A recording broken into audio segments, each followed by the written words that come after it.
आज हमारे साथ हैं डॉक्टर सैयद सत्तैन जो कि डायबिटीज़ स्पेशलिस्ट हैं। क्या वजह ऐसी हुई कि एकदम इतना मल्टीप्लाई होगी diabetes?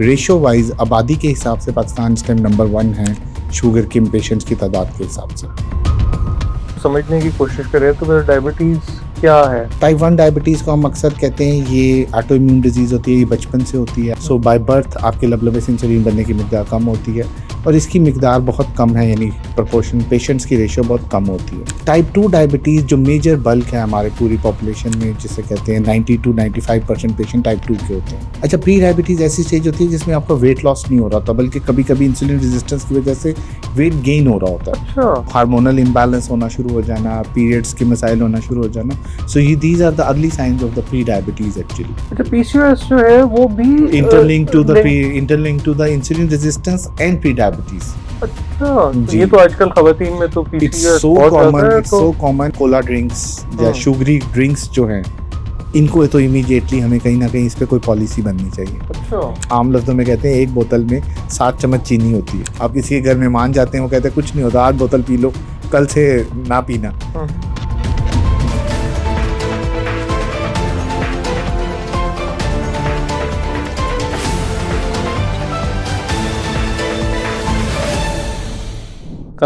Welcome to the new episode of health care news. आज हमारे साथ हैं डॉक्टर सैयद सत्तैन जो कि डायबिटीज़ स्पेशलिस्ट हैं। वेलकम टू आवर शो जी। Thank you so much sir, thank you. Over the year diabetes बहुत मतलब मेजर इशू बन गया ना। अगर मैं अपने ग्रैंड पेरेंट्स की उस एज ग्रुप में देखूं और अब मैं देखूं तो ये बड़ा मतलब बहुत ज़्यादा अनफॉर्चुनेटली अलार्मिंगली इंक्रीज इसमें आ गई। तो मतलब क्या क्या वजह ऐसी हुई कि एकदम इतना मल्टीप्लाई होगी डायबिटीज? सर आपने बड़ा अच्छे बिगनिंग की बिल्कुल, और जो कंपैरिजन किया विद द ग्रैंडफादर्स के दौर में और अब के दौर में। सो एक्चुअली जिसे हम एक अगर इंग्लिश में लफ्ज़ बोलें रैपिड अर्बनाइजेशन, एक तो हम शहरों की तरफ आए, दूसरा हमारे लाइफस्टाइल सडनली चेंज होते गए। हमारे जो फोर फादर्स थे, अगर वो कुछ खाते थे बहुत हैवी सा भी, तो वो हर चीज़ जो थी वो बाय फुट करते थे, पैदल चल के करते थे, साइकिल पे करते थे, या उनकी फिजिकल वर्क बहुत ज़्यादा होता था। ओवर द टाइम अब हमारा जो लाइफस्टाइल है एक्चुअली वो सेडेंटरी लाइफस्टाइल होता जा रहा है। हमारे ऑफिसेज, हमारी जो लग्जरी है अर्बन में जब आते हैं, तो उसकी वजह से, और खाने पीने का इस्तेमाल ख़ास तौर पे जंक फूड जितना ऐड होता जा रहा है, उसकी वजह से ओवर द टाइम अब शुगर की प्रोपोर्शनेट बहुत बढ़ती जा रही है। और पाकिस्तान जो आप हम सब सुनते हैं कि पाकिस्तान इस टाइम लीड कर रहा है नंबर 1 में एज ए नंबर ऑफ। मतलब पाकिस्तान वो तो कहते हैं कि डायबिटीज कैपिटल अनफॉर्चुनेटली बन गया है। तो ये इतना बड़ा जंप, इतनी सीरियस सिचुएशन। उसकी रीज़न ये है, जो मोस्ट कॉमन हम देखते हैं, तो थोड़ा सा लैक ऑफ अवेयरनेस, दूसरा थोड़ा डिनाइल का फैक्टर, फिर लाइफस्टाइल हमें जिस तरह हमने चेंज करना चाहिए, फिर प्रॉपर गवर्नमेंट के लेवल पे कोई पॉलिसी ना होना या स्क्रीनिंग लेवल्स ना होना, और एज ए हमारी कुछ जेनेटिक सस्पेक्टेबिलिटीज़ भी जो है ना, कि जेनेटिकली भी साउथ एशियन यानी ख़ास तौर पे पाकिस्तान, इंडिया, बांग्लादेश, इनमें शुगर की प्रोबेबिलिटी होने के चांसेस थोड़े से ज़्यादा हो जाते हैं। ख़ास तौर पे ओबेसिटी होने की वजह से वो शुगर की प्रोबेबिलिटी बढ़ जाती है। सो ये वो सारे फैक्टर्स हैं जो मिलकर पाकिस्तान को एक कैपिटल बना रहे हैं कि पाकिस्तान रेशो वाइज आबादी के हिसाब से पाकिस्तान इस टाइम नंबर 1 है शुगर के पेशेंट्स की तादाद के हिसाब से। तो ये अगर हम इंडिया के साथ कंपेयर करें तो इंडिया में भी ज्यादा है, क्योंकि उनका लाइफस्टाइल तो बहुत फर्क है। वो तो वेजिटेरियन है, उनकी फूड हैबिट्स लेकिन बड़ी जो सिंपल है। जेनेटिक्स, जो हमारी खास तौर पे साउथ एशियन की कुछ जेनेटिक्स हैं, पॉपुलेशन वाइज उनकी पॉपुलेशन की मिकदार बहुत ज़्यादा है, इस वजह से प्रोपोर्शनेट वाइज वो भी उनकी वो दुनिया में दूसरे नंबर पे हैं। चाइना के बाद दूसरे नंबर पे है इंडिया भी डायबिटीज़ में।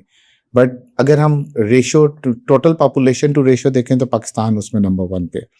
पता कि डायबिटीज को थोड़ा सा बड़ी लेमैन के उसमें समझने की कोशिश करें तो फिर डायबिटीज क्या है? एक्चुअली डायबिटीज़ को अगर हम पहले तो सबसे पहले टाइप्स को समझ लेते हैं। सबसे पहले कि जो मेजर 2 टाइप्स हैं, इसे हम कहते हैं टाइप 1 और टाइप 2 डायबिटीज़। टाइप 1 डायबिटीज़ को हम अक्सर कहते हैं ये ऑटो इम्यून डिजीज़ होती है, ये बचपन से होती है। आपका इंसुलिन लबलबा इंसुलिन नहीं बनाता, सो बाय बर्थ आपके लबलबे से इंसुलिन बनने की मिकदार कम होती है, और इसकी मिकदार बहुत कम है, यानी प्रोपोर्शन पेशेंट्स की रेशो बहुत कम होती है।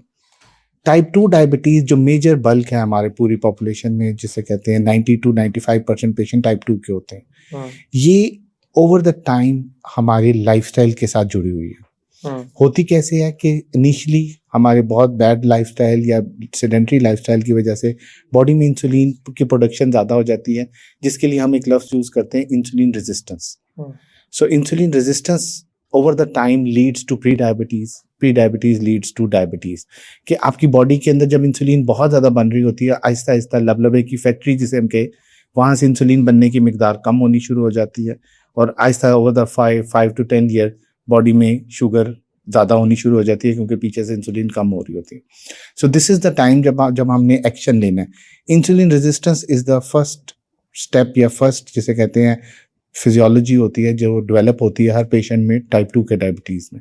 सो वो कहीं ना कहीं जो जुड़ी हुई है वो हमारे ओबेसिटी, लाइफस्टाइल, सेडेंटरी लाइफस्टाइल और ईटिंग हैबिट्स के साथ कहीं ना कहीं जुड़ी हुई है। तो इसको मतलब है बचाया भी जा सकता है, इसको रिवर्स भी किया जा सकता है, या नहीं बस एक दफा फिर मतलब if you are into it तो you are into it? बहुत अच्छी बात की। Actually diabetes is preventable. Okay. और डायबिटीज को इजीली प्रिवेंट एंड रिवर्स किया जा सकता है। इसको अर्ली स्टेज पे, जब तक आप, जैसे मैं उसे कहते हैं नो योर नंबर्स, कि अगर आपका HbA1c 6.5 को क्रॉस नहीं करता, टिल देन आप इसको इजीली रिवर्स और फॉरएवर के लिए खत्म कर सकते हैं। But once you cross the barrier, then things will be complicated. मतलब ये जो यंगर एज ग्रुप में डायबिटीज क्यों बढ़ी है, खासतौर पे हम 20s 30s वाले जो एज ग्रुप है, इसमें क्या वजह है कि डायबिटीज बहुत बढ़ रही है? सर ये भी वही जो हम इनिशियली सारी डिस्कस कर रहे हैं कि ये एज ग्रुप जो है, इसमें हमारे जो खाने का इस्तेमाल है बहुत ज़्यादा, जंक फूड में, जिसे हम अगर एक लेबल करें कि फूड पांडास और ऑनलाइन राइडर्स और ऑनलाइन ईटिंग हैबिट्स जो होती है वो हमारी बढ़ती जाती हैं। फिर हमारी कोई फिजिकल एक्टिविटी नहीं है। अगर आप देखें हमारी सोसाइटी में बहुत ज़्यादा पार्क्स, खेलने के कूदने के कोई ग्राउंड्स वगैरह उस तरह मौजूद नहीं है। हमारी सबसे ज़्यादा लग्जरी क्या है? फूड है। हमने खुश होना है तब भी हमने खाना खाना है, हमें कोई मुश्किल होनी है तब भी हमने खाना खाना है। सो बच्चों में भी अगर आप देखें तो इवन स्कूल लेवल्स पे भी और कॉलेज लेवल्स पे भी जो हमारी एक्टिविटी है वो फिजिकल एक्टिविटी कम होती जा रही है। बच्चे आजकल गेम्स खेलते हैं, फिजिकल एक्टिविटी नहीं करते। सो इसीलिए जेनेटिक प्रेडिस्पोजिशन अब आहिस्ता आहिस्ता शुगर और ब्लड प्रेशर बहुत अर्ली एजेस में आना शुरू हो गए। तो जब ये दोनों अर्ली एज में आ रहे हैं तो अब आप देखें तो हार्ट, अल्लाह ना करे, दिल के जो मसले लोगों में हो रहे हैं वो भी बहुत अर्ली स्टेजेस पे होना शुरू हो रहे हैं। So diabetes is a mother of all disease, यानी ये it leads to heart attack and renal failure and पाँव के ऊपर आंखों पे असर आना, ये सब उसकी कॉम्प्लिकेशन के तौर पर। अच्छा ये बताएं कि मतलब एक है अनहेल्दी खाना। अच्छा चले हम मतलब अपनी ईटिंग हैबिट्स को नहीं चेंज करते, लेकिन अगर साथ फिजिकल एक्टिविटी कर लेते हैं तो मतलब वो कोई हेल्प करता है या नहीं? आपको खाना भी एहतियात से और फिजिकल एक्टिविटी भी करना। आइडली तो दोनों चीज़ें ही definitely it's a part and parcel हैं, दोनों physical activity plus eating habit. लेकिन स्टिल देखें, हम एज ए सोसाइटी अगर हम पैटर्न देखें तो एज ए सोसाइटी अगर हम कुछ चीज़ों पे नहीं कॉम्प्रोमाइज़ कर सकते तो फिजिकल एक्टिविटी का ऐड होने से एक आपको कहीं ना कहीं बेनिफिट मिल जाता है कि अगर आप कुछ ओवर द टाइम यूटिलाइज कर भी लेते हैं तो आप उसको अपनी फिजिकल एक्टिविटी से कंज्यूम करें। So it's about the calories intake. खाली जिसे हम कहते हैं, हम अक्सर सुनते हैं कि क्या सिर्फ चीनी खाने से शुगर होती है, तो खाली चीनी खाना भी शुगर नहीं है। Actually it's all about the जो तमाम हम चीज़ें खा रहे हैं, कैलोरीज कितनी ले रहे हैं, कंज्यूम कितनी कर रहे हैं, फैट्स कितनी ले रहे हैं, कार्बोहाइड्रेट्स कितना ले रहे हैं, वो सब कन्वर्ट होता है शुगर के अंदर। अच्छा मैंने कई ऐसे लोग भी देखे हैं जो जिनका मोटापा भी बिल्कुल नहीं है, जो को बहुत ज़्यादा ओवर ईटिंग भी नहीं करते हैं, लेकिन स्टिल जो है उनको डायबिटीज है, तो फिर उसकी क्या वजह? सर वो कुछ प्रोपोर्शन जो पेशेंट्स हैं उन्हें हम कहते हैं कि वो जेनेटिकली उनमें विसरल फैट ज़्यादा होती है। इन विसरल फैट से मुराद ये है कि उनके ऑर्गन्स के इर्द गिर्द फैट का कंपोनेंट ज़्यादा होता है, लेकिन फिजिकली मसल के ऊपर आपको फैट नज़र नहीं आती है बैली में। सो ये ज़्यादा जेनेटिक प्रीडिस्पोजिशन के साथ होते हैं। और अगर फैट आपके विसरल फैट भी ज़्यादा हो तो इन्फ्लेमेशन होती है, इंसुलिन रेजिस्टेंस होती है, and it leads to diabetes as well. तो ये जो प्री डायबिटीज जो है ये क्या है, और ये फिर मतलब इसके क्या ऐसे सिम्टम्स हैं जो जनरली हम मतलब लोग इसको मिस कर देते हैं और फिर पता लगता है कि जब एक प्रॉपर डायबिटीज और वो भी बड़े हाई लेवल पे हो गई है तो तब भी पता लगा? ये एक डायलेमा है क्योंकि प्री डायबिटीज इटसेल्फ अपने कोई सिम्टम्स नहीं करती है। टिपिकल कोई सिम्टम्स नहीं होंगे, जैसे कि शुगर के सिम्टम हम जिन्हें कहते हैं कि पेशाब ज़्यादा आना, प्यास ज़्यादा लगना, भूख लगना, वजन कम हो जाना। प्री डायबिटीज़ में आपको ये सिम्टम्स नहीं होते। लेकिन प्री डायबिटीज़ के साथ अगर इंसुलिन रेजिस्टेंस जब जुड़ी होती है तो वो जो सिम्टम्स हैं उसमें ज़्यादातर फटीग, बहुत जल्दी थक जाना, ठीक है, आपकी बॉडी में अगर चेंजेस आ रही हैं कि बॉडी के कलर चेंज हो रहा है, नेक पे निशान आ रहा है, वेस्ट सर्कमस्टेंस बढ़ता जा रहा है, ओवरऑल आपकी शुगर की क्रेविंग्स बढ़ती जाती हैं, आप हर वक्त थके थके रहना शुरू हो जाते हैं, तो ये दीज आर द साइंस जो हम थोड़ा अर्ली पिक करते हैं। फिर अगर आपकी फैमिली हिस्ट्री है, यू शुड बी अवेयर कि अगर एक भी फैमिली में किसी को शुगर है तो you should screen as early as possible. So early screening is the only ultimate solution for the pre diabetes. And prediabetes is, हमें इस टाइम हम एक जो रिसर्च कर रहे थे और देख रहे हैं, पाकिस्तान में तकरीबन 4 करोड़ लोग तो शुगर के मरीज हैं और तकरीबन इतना ही अंदाजन प्री डायबिटीज में भी हैं जिनको अपना पता ही नहीं है। सो इस टाइम हम जैसे कहते हैं हम एक टिकिंग बॉम्ब पे बैठे हुए हैं और वो किसी टाइम भी वो लावा फट सकता है। So we need to be very careful. और इसमें सिर्फ एक ही हल है, जस्ट चेक योर शुगर। और वो हम कंपेन भी कर रहे हैं कि जस्ट नो योर नंबर्स, अपना नंबर जानने की कोशिश करें, जस्ट एक टेस्ट करवाएं, अपनी HbA1c को देखें और उसको उसके हिसाब से अपने डॉक्टर और अपने नॉलेज को चेक कराकर एज सुन, क्योंकि जहाँ पे ये प्रिवेंटेबल है जिस स्टेज पे, हम वहाँ पे इलाज नहीं कर रहे हैं, हम वहाँ पे जाके कर रहे हैं जब जैसे आपने कहा कि बहुत कॉम्प्लिकेटेड हो गई, अब शुगर बहुत ज़्यादा हो गई 300 400, then we are going to the doctor और कॉम्प्लिकेशंस के साथ जा रहे हैं, then we don't have any solution कि आपको दवाई दिए बगैर ठीक नहीं होगी वो शुगर। सो जहाँ पे आप प्रिवेंट कर सकते हैं, यू नीड टू बी, हमें जो इस टाइम पे ज़्यादा फोकस करना है, आपके प्लेटफॉर्म से भी देखें तो हमें प्रिवेंशन की तरफ जाना है जैसा आपका प्लान है। सो उस अवेयरनेस के लिए हमें लोकली भी और इवन मेरे ख्याल से गवर्नमेंट के लेवल्स पे भी इसको बहुत ज़्यादा हाईलाइट करने की ज़रूरत है। अच्छा, मैं अगेन थोड़ा कि लोगों को बताने के लिए कि बहुत सारे लोगों का तो ख्याल ये है कि अगर हम शुगर नहीं खा रहे, यानी जो चीनी नहीं खा रहे, एग्जैक्टली वाइट शुगर हम नहीं खा रहे, या हम सिर्फ फैट फूड जो है और ये जो चीनी है शायद सिर्फ यही शुगर करती है, तो ये ऐसे ही है या बिल्कुल ऐसे ही। ये मिथ थोड़ी सी ज्यादा है पेशेंट में कि हम चाय में चीनी नहीं डालते, हमें तो हमने और कुछ भी नहीं लेते। लेकिन एक्चुअली कार्बोहाइड्रेट कंपोनेंट जो हमारे फूड का है वो राइस की शक्ल में भी है, वो रोटी में भी, अगर मैदे की शक्ल में आप रोटी ले रहे हैं तो वो भी है, बेकरी आइटम्स में भी है। सो हमें लग रहा है कि अगर हम कोई तली हुई चीज नहीं ले रहे और सिर्फ चीनी नहीं ले रहे तो हम शुगर से बच रहे हैं, लेकिन overall it's about the whole, जो आपकी प्लेट बनती है खाने की, उसमें प्रोटीन कितना है, फैट्स कितना है और शुगर कितना है, उसके हिसाब से है।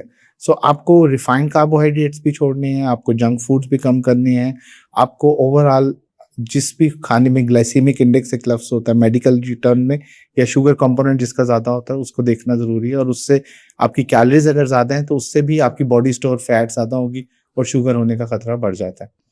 अच्छा, कोई ऐसी स्टडी है जिससे ये पता लगे कि देखें अगर हम ओवर द ईयर्स देखें तो जो हमारी जो फूड आइटम्स है उसकी क्वालिटी में भी फर्क है ना, जैसे जो वाइट शुगर है वो जो पहले थी और अब है उसमें फर्क आ गया। अच्छा, बेकरी जो है वो पहले ना होने के बराबर होती थी, अब बेकरी जो है वो हर मतलब वो तो आप समझेंगे शायद दिन में मोस्टली कोई ना कोई बेकरी आइटम जो है वो खाई जा रही है, तो इससे मैदा बहुत ज्यादा शुरू हो गया। तो ये जो चीजें हैं जो जेनेटिकली मॉडिफाइड, जो इस तरह बहुत सारी चीजें हुई, इनसे भी कोई फास्ट फॉरवर्ड फर्क पड़ा? बिल्कुल एग्जैक्टली सर, आपने मेरे ख्याल से वो दरिया को कुछ बंद किया कि ओवर द टाइम हमारी जो फूड आइटम्स हैं उनकी जो क्वालिटी है वो डाउन हो गई। आज से 20-25 साल पहले जो हमारा दूध होता था वैसा दूध नहीं रहा, हमारी जो वेजिटेबल्स, हमारी जो दालें, इवन हमारे जो चिकन, उनकी जो ऑर्गेनिक किस्म है वो कम हो गया, यानी अब फूड उतना ऑर्गेनिक नहीं रहा। फिर जैसे आपने कहा फूड आइटम में बेकरी, अब जैसे हर चीज़ हमारी दिन में रोज़मर्रा के इस्तेमाल में कहीं ना कहीं वो एक डबल रोटी की शक्ल में हो जाए, वो पैटिस की शक्ल में हो जाए, तो बेकरी आइटम कहीं ना कहीं ऐड होना शुरू हो जाता है। सो उसने ओवर द टाइम इन चीज़ों को प्रोसेस को फास्ट कर दिया। सो क्वालिटी ऑफ फूड भी कम हो गई है और जिसे कहते हैं उसकी वजह से ओवरऑल हमारे जो ईटिंग हैबिट्स है वो ज़्यादा ख़राब हो गई। लेट नाइट ईटिंग्स, इन्होंने भी चीज़ों ने ज़रा ज़्यादा इसको कॉम्प्लिकेट किया है जो है ना हमारा। हाँ, क्योंकि ये भी पहले हमारे जो ग्रैंड पेरेंट जल्दी सोते थे, जल्दी उठते थे, अब जो बच्चे हैं वो सारी रात जागते हैं सारा दिन। एग्जैक्टली तो अब जब हमारे पास शुगर के मरीज आते हैं तो हम यही उन्हें बताते हैं कि आपको अपना जो पैटर्न है एक्चुअली वो वही करना है जो पहले नॉर्मल के मगरिब और इशा के बाद कुछ नहीं खाना, जो नेचुरल है। अगर हम सुन्नत पे भी दे अमल करें तो सुन्नत पे यही अमल है कि रोशनी कम हो जाए, जब मगरिब हो जाए उसके बाद आप कुछ ना खाएं। सो एक्चुअली यही है कि बच्चे अब जैसे कहते हैं, अगर हमने जो एक स्टडी की और एक रिसर्च देखी कि जो सर्ज आई है ऑनलाइन प्लेटफॉर्म्स की, फूड आइटम्स की, उसके बाद से over the time next last 5 years में शुगर और ब्लड प्रेशर के मरीजों की तादाद बढ़ती जा रही है। वाह, जाना मतलब क्योंकि वो आप रात को 12 बजे हाँ, इट्स कॉल इजी करें और आप कॉल उस करें वक्त कोई चीज मंगाएं और और आप आप उस टाइम जो भी खाएंगे that was the worst thing जो कि वो आप खाएंगे और उसके बाद आप सो जाएंगे और वो आपकी कंज्यूम नहीं होगी। तो मतलब ये कोई अर्ली साइंस हैं जिससे ये पता लगे कि इंसुलिन रेजिस्टेंस जो है वो कम हो रही है और मतलब प्री डायबिटीज हो रही है वो? जैसा अभी हमने बात की इंसुलिन रेजिस्टेंस के जो अर्ली साइंस है उसमें फिजिकल चेंजेस में हम कहते हैं नेक कलर का चेंज हो जानी, डार्कनिंग ऑफ द स्किन होनी शुरू हो जाती है। अच्छा, एग्जैक्टली यानी नेक में आर्मपिट्स में आपके कलर चेंज होना शुरू हो सकता है। फिर वेस्ट सर्कमस्टांस बढ़ना शुरू हो जाता है यानी कि आपकी वेस्ट बढ़ सकती है। फटीक होना शुरू हो सकती है। एक न्यूरोपैथी एक साइन होता है कि हाथ पांव सुन होना या जलना शुरू हो जाते हैं। सो कुछ पेशेंट्स में प्री डायबिटीज में ये सिम्टम्स भी आना शुरू हो जाते हैं।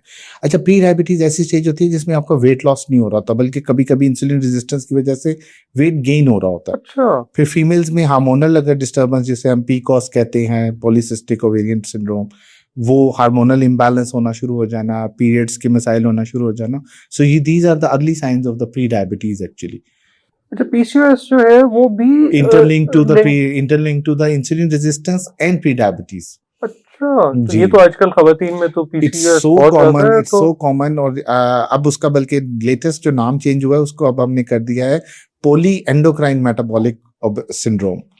तो यानी जो पीसीओएस जिन खवातीन में है they need to be very careful about sugar diabetes as जी, और वेल। अगर आप उनको रिवर्सली स्क्रीन करें तो 90% उनमें से आपको प्री डायबिटीज लेबल्ड होती है।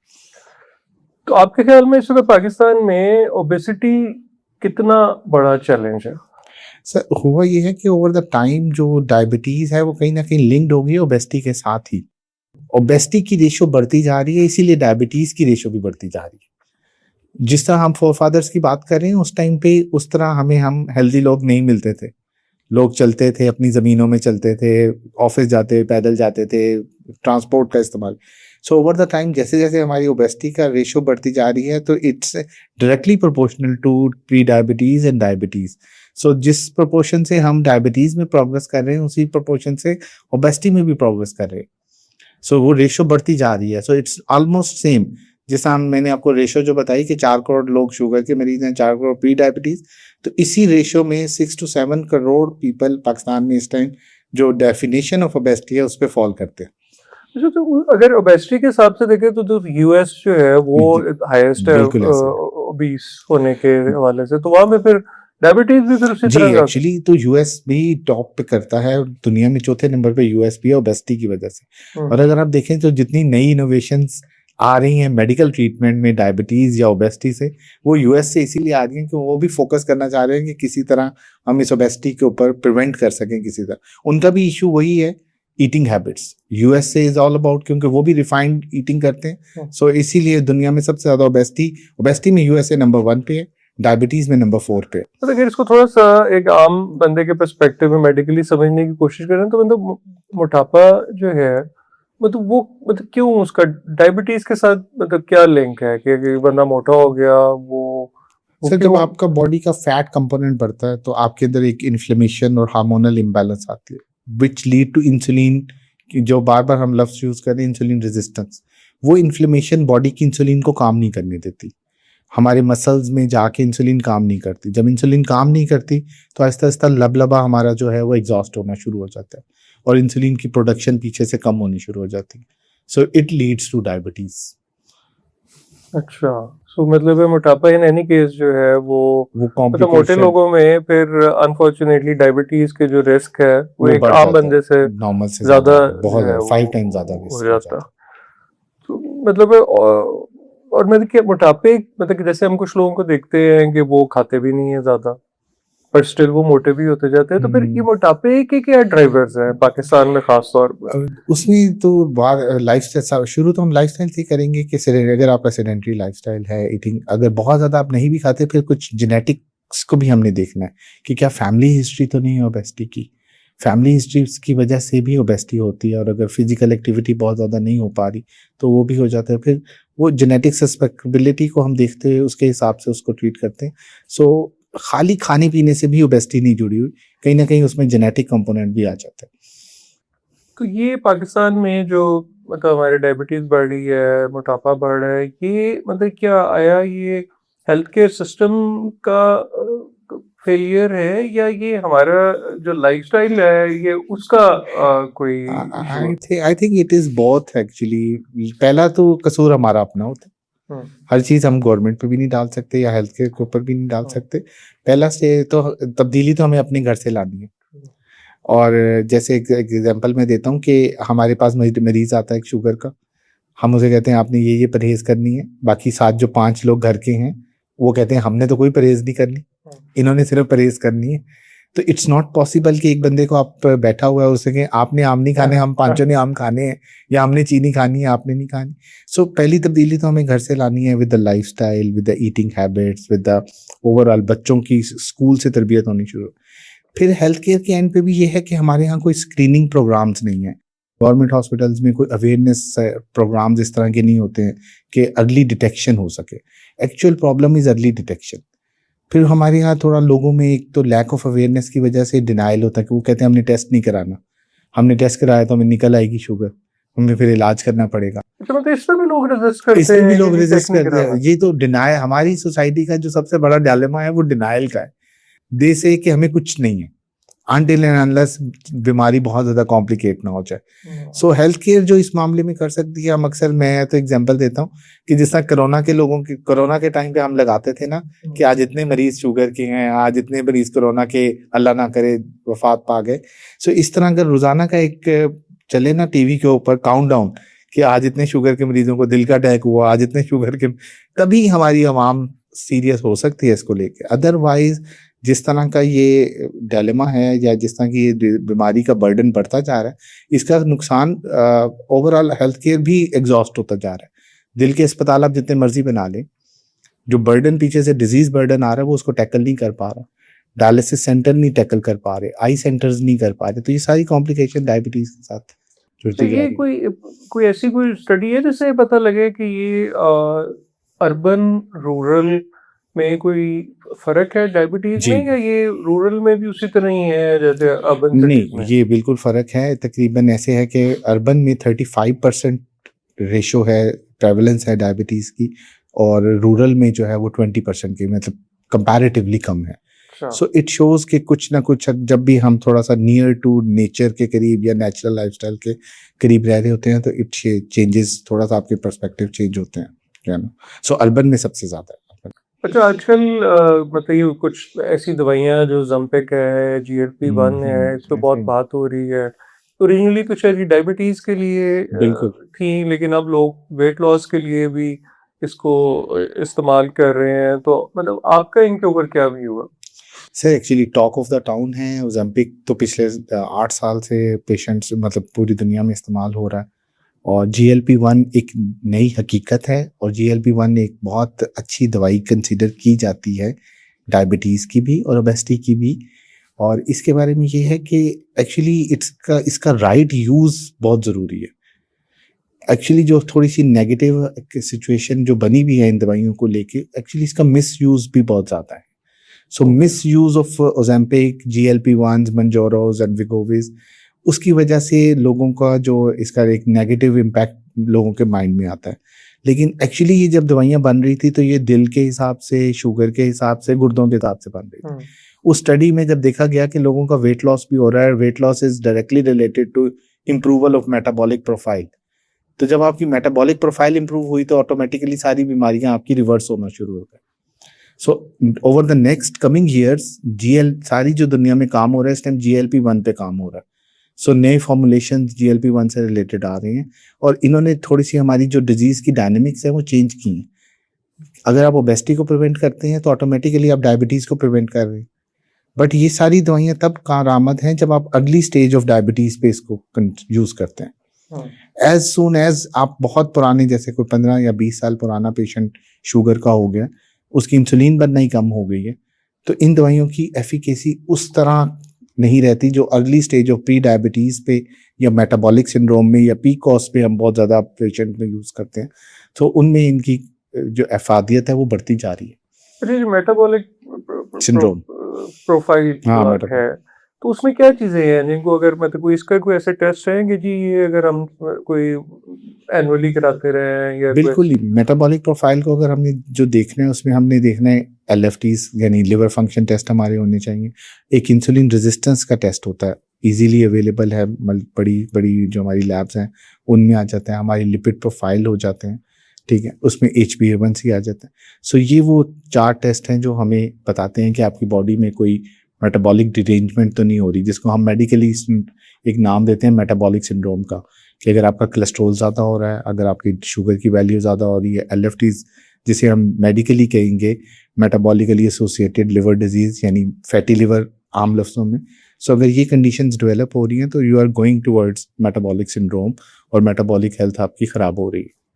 अच्छा एक ये कि कुछ लोग जो बिल्कुल टेस्ट नहीं कराते, वही आपकी जो बात है जी वो डिनाइल में रहते हैं। कुछ लोग जो है मैंने देखा है एक्स्ट्राऑर्डिनरी टेस्ट कराते हैं, वो एग्जैक्टली। शायद उस फोबिये में हाँ चले जाते हैं कि वो हर वक्त ही टेस्ट कराते हैं। तो एक देखें, मतलब इसका आइडियल क्या है? आइडियल जो स्टैंडर्डाइजेशन अगर हम कहें तो एक पेशेंट को साल में 3 दफ़ा टेस्ट बेसिक प्रोफाइल्स जो होती हैं वो करवानी चाहिए।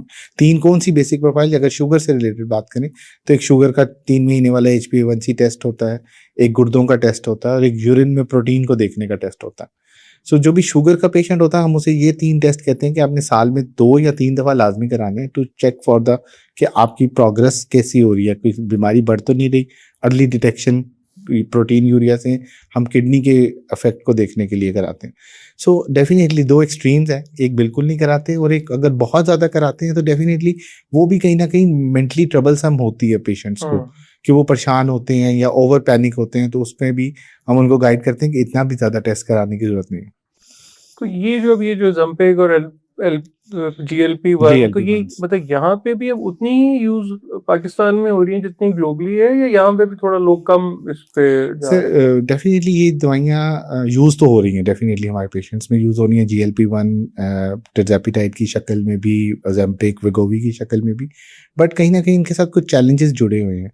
उसमें एक तो कॉस्ट की, हर पेशेंट में नहीं यूज़ हो सकता, कॉस्ट है। फिर कहीं ना कहीं ये दवाइयाँ कुछ अपने साइड इफ़ेक्ट्स के साथ आती हैं, वो स्टमक से रिलेटेड साइड इफ़ेक्ट्स हैं। तो हमारे यहाँ वो हम कहते हैं हमारे पाकिस्तान के लोगों में स्टमक के मसले पहले ही बहुत ज़्यादा चल रहे होते हैं, तो वो इतनी जल्दी इसको अडेप्ट नहीं कर पाते। सो हाई कॉस्ट है, फिर थोड़ा मिसकंसेप्शन और मिस यूज़ ऑफ मेडिकेशन की वजह से भी है। लेकिन इस टाइम पाकिस्तान में GLP-1 हम यूज़ कर रहे हैं और इसके बहुत अच्छे रिजल्ट्स भी आ रहे हैं जो है ना पेशेंट्स में। अच्छा कुछ लोगों का ख्याल ये है कि जो फास्टिंग है वो अगर हम जनरली अपने लाइफस्टाइल में इंक्लूड करें तो उससे डायबिटीज का रिस्क थोड़ा कम होता है। तो ये मतलब इंटरमीडिएट, मेडिकली बिल्कुल इंटरमीडिएट मेडिकली भी और इस्लामिक पॉइंट ऑफ व्यू से भी fasting is very good for your health. But एक मैं आपसे बल्कि कहूँगा, एक एग्जांपल देते हैं। अक्सर आपने देखा होगा हमारे रमज़ान का पूरा महीना आता है और रमज़ान के महीने के बाद हम जब क्लिनिक करते हैं तो हमारे पास जितने मरीज आते हैं सबकी शुगर ज़्यादा होती है, सबके BP ज़्यादा होते हैं।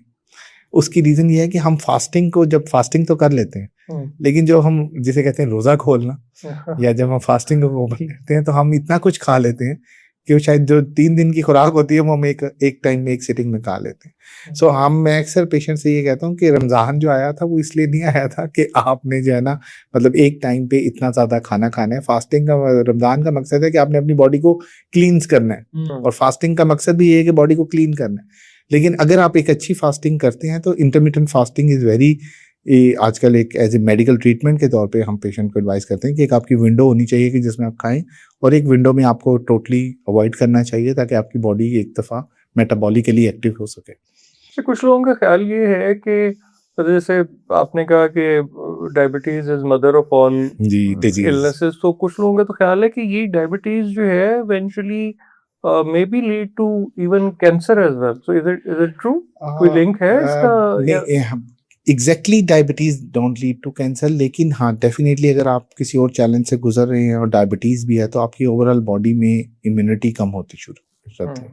सो जब इम्यूनिटी कम होती है तो super added infections, super added बीमारियां होने का खतरा बढ़ जाता है, जैसे कि TB is very common in diabetic patient. कोई आपको शिंगल्स यानी कि जो हम कहते हैं दाने निकल आते हैं बचपन में, जोस्टर, herpes जोस्टर के। इसी तरह अगर अल्लाह ना करे कोई जरासीम, हेपेटाइटिस का कोई जरासीम है, तो जब आपकी इम्यूनिटी कम होगी तो वो बॉडी पे ज़्यादा रिफ्लेक्ट करते हैं, डैमेज ज़्यादा करते हैं और आपको नुकसान ज़्यादा पहुंचाते हैं और इट लीड्स टू कहीं ना कहीं कॉम्प्लिकेटेड डिजीज़ की तरफ भी आपको लेके जाते हैं। डायबिटीज जो है वो मतलब जनरली फिर ये देखा जाता है कि शायद एक स्टेज के बाद फिर उसका मतलब फिर आप उसको मैनेज ही कर सकते हैं, वो उसका एज सच फिर मतलब कोई उसमें ये नहीं हो सकता कि आप उसको एग्जैक्टली रिवर्स करने का रिवर्स जिसमें कर सकें। बिल्कुल सही कह रहे हैं। यही मैं पॉइंट आपको शुरू से बता रहा था कि अर्ली स्टेज पे, जितना अर्ली स्टेज पे डायबिटीज डायग्नोज होगी उतना जल्दी आप उसको रिवर्स कर सकते हैं और जैसे जैसे शुगर पुरानी होती जाएगी फिर मैनेजेबल होगी, फिर देन इट्स नॉट रिवर्सेबल। फिर आप इसीलिए इसको कहते हैं प्रिवेंट, हम जल्दी स्टेज पे करेंगे, स्क्रीन करेंगे तो जल्दी प्रिवेंट होगी। अगर लेट होते जाएंगे, जितना हम इसको लटकाते जाएंगे उतना ज्यादा फिर ये कॉम्प्लिकेट करती जाती है। तो मतलब अगर आपने प्रायोरिटाइज करना हो एक कोई चीज अर्जेंट बेसिस पे, वो क्या है? ये जो हमारा पाकिस्तानी फूड का कल्चर है वो है, या हमारा जो लाइफस्टाइल है ये है, या ये मतलब क्या आप क्या एक चीज आपको मेरे लगता ख्याल है से जो हमें सबसे इम्पोर्टेंट इंटरवेंशन अगर एक कोई हमें कहे कि करनी चाहिए तो हमें ये जो जिसे कहते हैं कोला ड्रिंक्स या शुगरी ड्रिंक्स जो हैं, इनको तो इमीडिएटली हमें कहीं ना कहीं इस पे कोई पॉलिसी बननी चाहिए। अच्छा। खास तौर पे स्कूल लेवल्स पे, बच्चों के लेवल्स पे हमें ये चीज़ों को, जो सबसे नटोरियस चीज़ है वो ये कोला ड्रिंक्स की शक्ल में है या शुगरी प्रोडक्ट्स जितनी भी ड्रिंक्स की शक्ल में आती हैं उनको हमें अवॉइड करना। अगर एक सिंगल उसकी एग्जांपल मैं इस तरह दूंगा कि अगर आप यूके या कहीं दुनिया में जाते हैं तो वहाँ पे उन्होंने एक लेबल रखा होता है कि ये जो बॉटल है इसके अंदर जो शुगर का कंपोनेंट है वो बाकियों की निस्बत कम है।